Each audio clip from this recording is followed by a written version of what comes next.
आयुष्यामध्ये पहिल्यांदा बोलायला मला जमतंय. मला कागद घेऊन बोलायला जमतच नाही, पण मी शोधत होतो की तुमच्या कारकिर्दीमध्ये तुम्ही किती किती किती किती योजना बंद केल्यात, त्या सगळ्या मी शोधत होतो. निवडणुकीकरता फक्त योजना कशा चालू केल्यात, झुणका भाकर केंद्र असेल, काय काय काय काय भरपूर ती योजना असेल, त्या सगळ्या योजना तुम्ही कशा बंद केल्यात घ्या.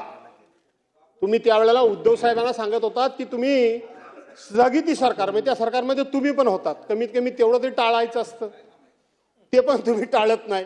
पण ठीक आहे, काय काय बंद केलं तुम्ही? निवडणुकीच्या पूर्वी लोकांची मतं मिळवण्याकरता तुम्ही सगळं पदरात पाडून घेतलं, आणि निवडणूक संपल्यानंतर काय केलं? कुठे गेला आनंदाचा शिदा? त्याच्यानंतर काय गणपती आला नाही, दसरा आला नाही, दिवाळी आली नाही, कुठे गेला आनंदाचा शिदा? मामा आनंदाचा शिदा वाटत होते त्यावेळेला स्वतःचे स्टिकर बिकर लावून. स्वच्छता मॉनिटर कुठे गेले? लाडक्या भावाला अप्रेंटिसशिपचा तुम्ही कोर्स देणार होता, कुठं झाला? कोर्स का बंद झाला? मुख्यमंत्री तीर्थदर्शन योजना का बंद झाली? 1 रुपयात पीक विमा योजना का बंद झाली? एक राज्य एक गणवेश कुठे गेला? तो गणवेश कुठे गेलाय? कुठं अडकलाय? कुठं दीपक केसरकरांच्याकडं कुठं अडकलाय? तो कुठं आहे? तो बघायला हवाय. योजना दूत, तुम्ही योजना दूत तयार केलेत, ती योजना कुठे गेली? नमो कामगार कल्याण योजना बंद करून टाकलीत. नमो नमो करून मोदी साहेबांच्या नावाचा उपयोग फक्त मतं मिळवण्याकरता केलीत, आता ती बाजूला टाकलेत मोदी साहेबांना. नमो शेततळे अभियान योजना कुठे गेली ती योजना? नमो शेततळे योजना. नमो गरीब मागासवर्गीय सन्मान योजना, नमो का नको आता काय म्हणायची वेळ आली. नमो गरीब मागासवर्गीय सन्मान योजना, नमो ग्राम सचिवालय योजना, नमो आदिवासी स्मार्ट शाळा योजना, नमो दिव्यांग शक्ती योजना, नमो तीर्थस्थळ व गडकिल्ले संवर्धन योजना कुठे आहेत? नमो नमो नको नको मला वाटलं दादा काय मला थांबवतात की काय. नाही, या नको, हे कुठे गेल्या ह्या योजना? या सगळ्या निवडणुकीकरता लोकांच्या समोर फंडे आणलेत, लोकांच्या भावनेनं हात घातलं, महिलांना सांगितलं 2100 रुपये देईन. अध्यक्ष महोदय, मी जबाबदारीनं सांगतो, आज राज्याच्या डोक्यावर 9,32,000 कोटी रुपये कर्ज आहे. किती आहे? तुम्ही सगळे लबाड आहात. तुम्ही आमच्या बहिणींच्या नावाने खापर बोडताय. बाकीच्यांची काय मतं असतील मला माहित नाही, पण माझं पहिल्या दिवसापासूनचं ठाम मत आहे की हा डोक्यावर कर्जाचा डोंगर झालाय, ह्या आमच्या लाडक्या बहिणींच्या मुळे नाही, लाडक्या बहिणींच्या मुळे नाही. आठवण करा, आज कैलासवासी दादा इथं हजर नाहीत. निवडणुकीच्या पूर्वी सप्लिमेंटरी बजेटमध्ये आपण 46,000 कोटी रुपयाची तरतूद केलेली होती. 46,000 कोटी रुपयाची सरकारने तरतूद केली होती. आज 46,000 कोटी रुपये तुम्हाला लागत नाहीयेत, 32 की 33,000 कोटी रुपये फक्त लागतायत. 2,53,00,000 महिलांना 1,500 रुपयाप्रमाणात तुम्ही त्या ठिकाणी निवडणुकीच्या अगोदर 1500 रुपये लाडक्या बहिणीच्या खात्यामध्ये टाकलेत. कुणी न मागता जबरदस्तीने टाकलेत. आज त्यातला आकडा थोडाफार मागं पुढे होत असेल राजे, पण 57,00,000 महिलांना तुम्ही वेगवेगळी कारणं सांगून कमी केलं. 57,00,000 महिलांना तुम्ही त्या योजनेपासून आता बाजूला केलं. कसा वाढतो आकडा तुमचा? 46,000 कोटी रुपये 2,53,00,000 महिलांकरता लागत होते, आज 57,00,000 महिला कमी झाल्या. कसा लागतात एवढे तुम्हाला पैसे? फसवताय तुम्ही. तुमचा भ्रष्टाचार एवढा आहे, एका एका कामामध्ये टक्केवाऱ्या तुमच्या एवढ्या आहेत. काय झालं घोडबंदरच्या रस्त्याचं? सुप्रीम कोर्टाने तुमच्या कानपडात मारली. 6,200 कोटी रुपयाचं टेंडर तुम्ही काढलं, सुप्रीम कोर्टापर्यंत विषय गेला, डिटेल्स मी सांगत नाही. आणि तोच रस्ता 6,200 कोटी रुपयाचा रस्ता सुप्रीम कोर्टाने त्या ठिकाणी त्याचं इस्टिमेट वगैरे केलं, त्यावेळेला 3,000 कोटी रुपयाचा रस्ता झाला. ते एका योजनेमध्ये 3,200 कोटी रुपये तुम्ही भ्रष्टाचार केला. एका योजनेमध्ये अशा 1760 योजना तुम्ही त्या ठिकाणी केल्यात. अनेक प्रकारची टेंडर्स ही आता फक्त मंत्रालयातून निघतायत. माझ्या आयुष्यामध्ये मी कधीच कोणावर भ्रष्टाचाराचा आरोप केला नाही. मी धोरणावर बोलतो, मी योजनेवर बोलतो, पण आता तुम्ही त्या आमच्या बहिणींच्या नावाने खापर फोडत असाल तर आमच्यासारख्याला बोलावं लागणार आहे. अजिबात या लाडक्या बहिणींमुळे तुमचं सरकार अडचणीत नाही. तुम्हाला हळूहळू या बहिणींमुळे सरकार अडचणीत आहे. बहिणींमुळे सरकार त्या ठिकाणी कर्जबाजारी झाले म्हणून तुम्हाला योजना बंद करायची आहे. नाही, आजच्या दिवशी तर मी सांगेन, तुम्ही निवडणुकीच्या पूर्वी बोलला होता 1500च्या ऐवजी 2100 देईन. उद्याच्या अर्थसंकल्पामध्ये उद्याच्या अर्थसंकल्पामध्ये अजून तो प्रिंट झालेला नाही अर्थसंकल्प. तो कधी होतो तो मला चांगला माहिती आहे, अजून झालेला नाही मामा.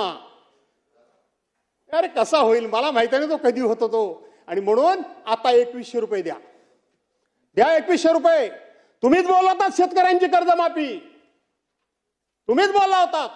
कुठला काढला जून महिना शोधून? जून महिन्याला कुठला मुहूर्त येणार आहे? उद्धव बाळासाहेब ठाकरेंना तुम्ही वाटेल त्या परीने दोष द्या, माझं काही म्हणायचं नाही मला. परंतु कोरोनाच्या कालावधीमध्ये त्या काम केलेल्या माणसानं शेवटी तुम्हाला त्याची जाणीव नसली किंवा आठवण राहिली नसली तरी महाराष्ट्राच्या ते मनामध्ये आहे. पण 2 लाख रुपयाचं कर्जमाफी होतात तुम्ही त्या मंत्रिमंडळामध्ये. 2 लाख रुपयाची कर्जमाफी, त्याच्या अगोदर कर्जमाफी होत होती तेव्हा 73 प्रकारचे दाखले लागत होते. 73 प्रकारचे दाखले लागत होते. पण उद्धव बाळासाहेब ठाकरेंच्या सरकारमध्ये एका ऑर्डरवर 2 लाख रुपयाची कर्जमाफी एका क्षणात शेतकऱ्यांची झाली. कोणाचीही कुठल्याही प्रकारची तक्रार आली नाही आणि भ्रष्टाचाराची पण तक्रार आली नाही. त्यांनी प्रोत्साहनपर योजना, जे प्रामाणिकपणे कर्ज भरतात, आपण ज्यांना भरणं शक्य नाही त्यांना मदत करतो, पण जे प्रामाणिकपणे कर्ज भरतात त्यांना सुद्धा प्रोत्साहन दिलं पाहिजे आणि त्यांना सुद्धा कर्ज भरण्याकरता उद्युक्त केलं पाहिजे. म्हणून 50,000 रुपयाची योजना त्याच वेळेला जाहीर झाली. काढून बघा बजेटचं पुस्तक, सरकार पडलं त्याच वेळेला 6,000 कोटी रुपयाची तरतूद त्या बजेटमध्ये तयार झालेली होती, त्या बजेटमध्ये झाली होती. म्हणून या राज्यपाल महोदयांच्या भाषणातून तुम्ही लोकांना फसवण्याचे जे काही उद्योग केले ते जरा बंद करा. पण मी तुम्हाला आता सांगतो की तुम्हाला आता भविष्यात हे फसवण्याची गरजच नाही, राज्यपालांचं भाषण चांगलं ठेवण्याची गरजच नाही. आता तुम्ही नवीनच फंडा काढला होता.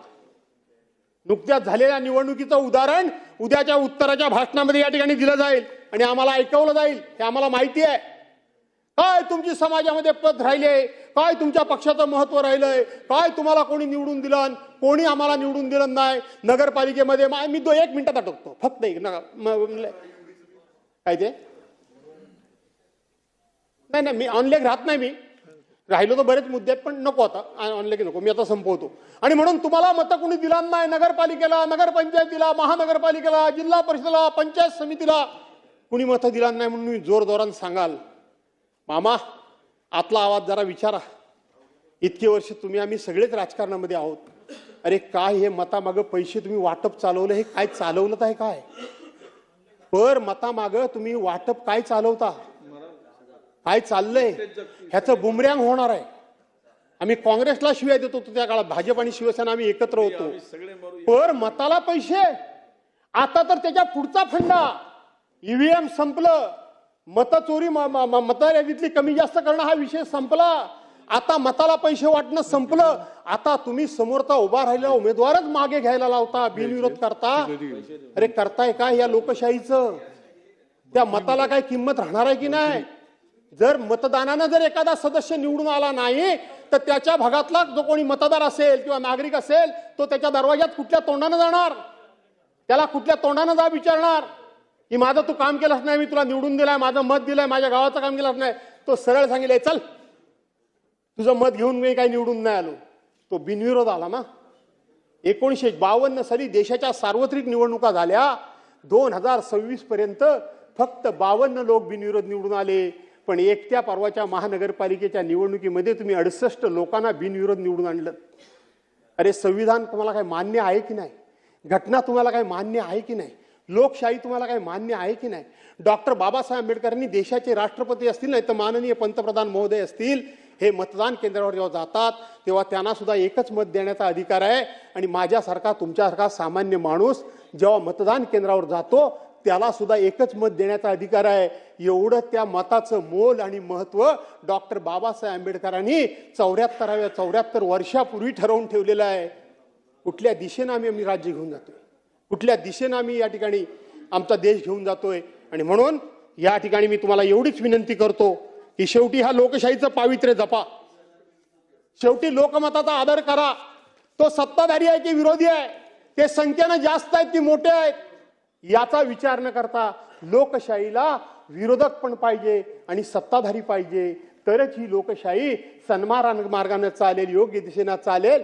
न पेक्षा एक चाक काढून ठेवलं तर नक्की दुसरं चाक हे तिरकत चालणार आहे, ते सरळ कधी जाणार नाहीये. आणि म्हणून आम्ही संख्येनं कमी आहोत, म्हणून आमची टिंगलटवाळी करण्यापेक्षा आमचा योग्य तो मान सन्मान राखा. आम्हाला लोकांनी निवडून दिलंय, आम्हाला तुम्ही एकही पैसा विकासाला देत नाही, याचा अर्थ तुम्हाला असं वाटतं की तुम्ही आमची जिरवताय. आमची काहीही जिरत नाही. नियतीच्या मनामध्ये असेल ते घडेल, पण तुम्ही त्या भागाचंच वाटोळं लावताय, त्या भागातल्या जनतेबरोबर तुम्ही अन्याय करताय. तो करू नका एवढीच विनंती करतो.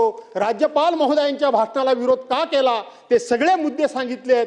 इथं अनेक मुद्दे. महाराष्ट्रातील ताज्या बातम्यांसाठी बघत रहा टाइम्स टुडे 18 न्यूज. सोबतच शेअर करा, सबस्क्राईब करा आणि बेल आयकॉन प्रेस करा.